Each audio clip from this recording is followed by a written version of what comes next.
Hartlik goeiemôre, ek groet jou in Jesus se naam, die mooiste naam. Dit is Dinsdagoggend 9 Desember. Desember bly maar 'n lekker tyd, nê? Veral vir ons jonger luisteraars. Ja, Desember maand is tyd van vakansie, tyd van gesin en saam wees en lekker lag en sommer net lekker eet en ontspan en natuurlik ook die 25ste Desember, die voorreg van geskenke uitdeel. Maar mag ons altyd voor oog hou dat die hele feesgety draai en wentel eintlik om een groot saak, die koms van ons Here Jesus Christus, die grootste geskenk. En in hierdie geskenk wat ons ontvang het, in die vorm van ons Here Jesus Christus, lê dan natuurlik ook baie kleiner geskenke toegevou, waarvan een skuldvergifnis is.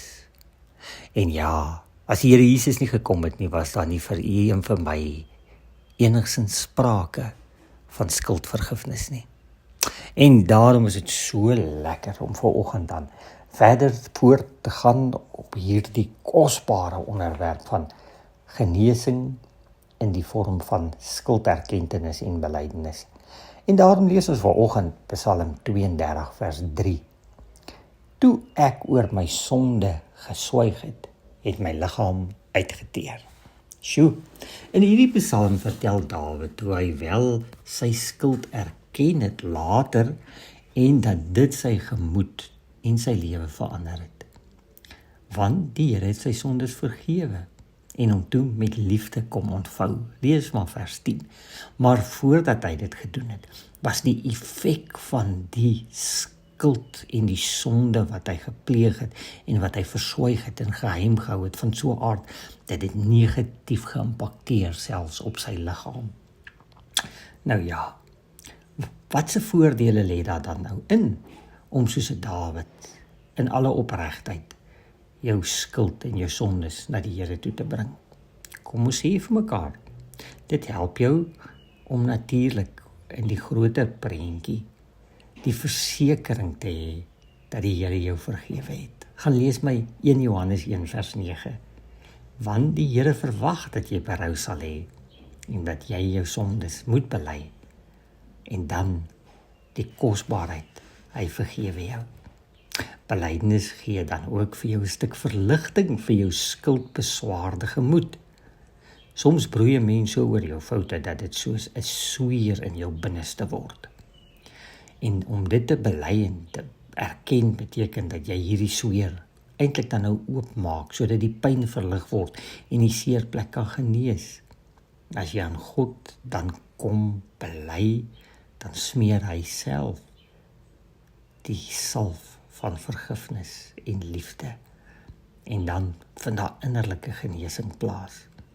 As jy bely aan 'n medemens wat dit verstaan, begryp en aanvaar, dan help dit natuurlik ook jou gemoed en jou gees. Daarom sou ons kon sê, skuldbelydenis wek ook by 'n mens die gevoel dat jy darm nie alleen is nie. Sonde en foute is nie meer iets wat geheim gehou moet word nie. Omdat jy jou hart oopmaak, is daar mense wat nader beweeg aan jou en jy kry die gevoel dat jy nie meer so alleen is nie.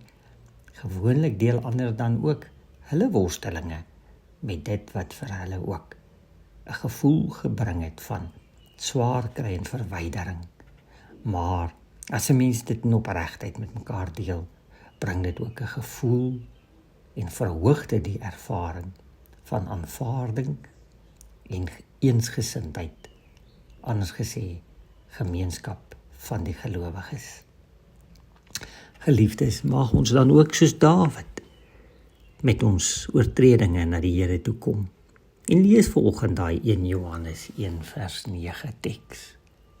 En ek lees hom as prins nie, sodat jy hom moet gaan lees. En vind ook daarin 'n stuk genesing en vrede. Ek bid dit vir jou. In Jesus se naam. Hy wat vergifnis leef en spel. Amen.